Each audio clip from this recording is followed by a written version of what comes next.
People, deluded, I'm back again.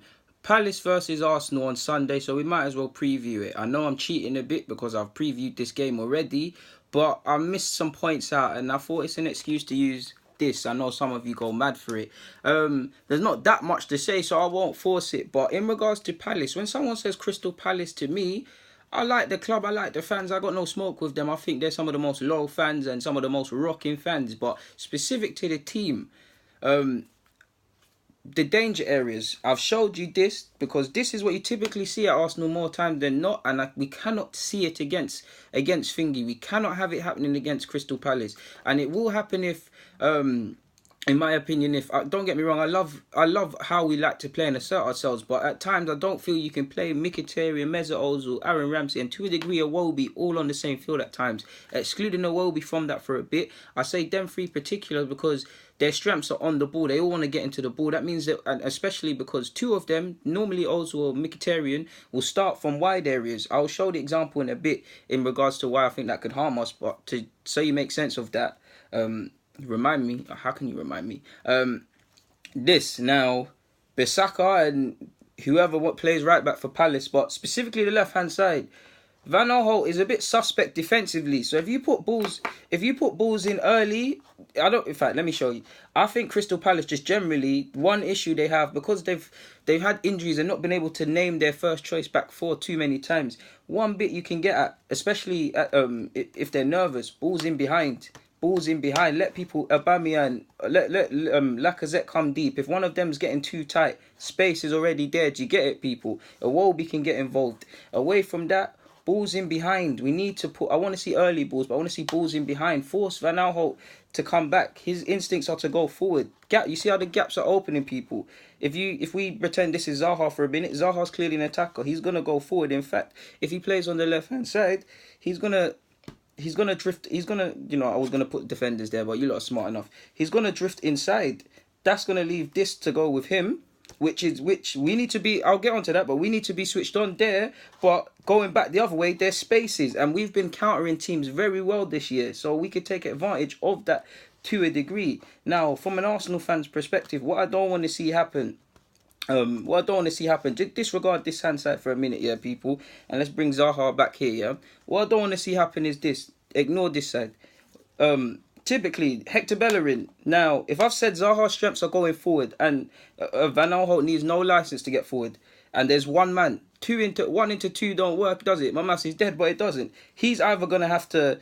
If Zaha goes down the line, he's going to have to follow him, to which he can come inside and possibly play a 1-2. If Van Aanholt goes inside, someone's going to need to back Bellerin. If they're smart and Zaha goes inside and Bellerin's silly and follows him, what Bellerin should do,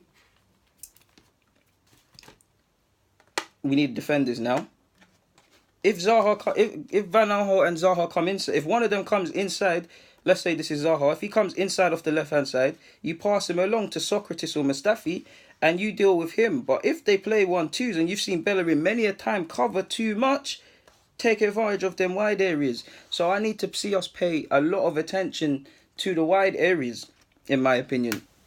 And that's to a degree, yeah, man. That's why I would actually play Wells. I'm considering it starting Welbeck purely because if two man, let me make it a bit easier. If two men are going full, drop. Why is this line so high? I know I'm making it realistic, but damn. If it's 2v1, sorry, if it's 2v1, Bellerin can't win that. Nobody can. If it's 2v2 now with Wells, who likes to come back, he can follow your man. Or if this is Zaha and he comes inside, that's cool. Socrates is dealing with him now. You just have to control the area. And Wells comes with his space, then you're essentially on lockdown for Van Aanholt. We've nullified that side. Bissaka does the same thing, bombing down this side, people. And if Townsend's there, he's going to cut in. So if you've got Zaha and Townsend cutting in off both sides, you want them, they're going to shoot. We can't let them shoot because both of them are decent from them areas and they've scored some goals from there. But you'd like to think if Xhaka's there or Torreira, cut that out. And on top of that example, to speak about the wingers, which I started talking about other points.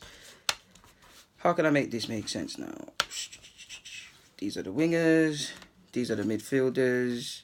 Yeah, let's just say they are the wingers and they are the midfielders. Let's say, all right, cool people.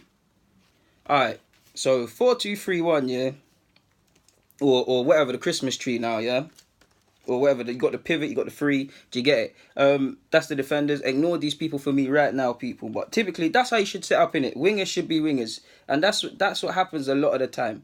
But if Ozil started out there and Mkhitaryan, they'll do their thing. But one thing that's gonna happen, if we remember our friend our pal Hector Bellerin, for example, and this counts for the other hand side, Ozil's gonna get sucked inside, as is Mkhitaryan and Aaron Ramsey. Let's just say this is Ramsey. It's not that's a striker.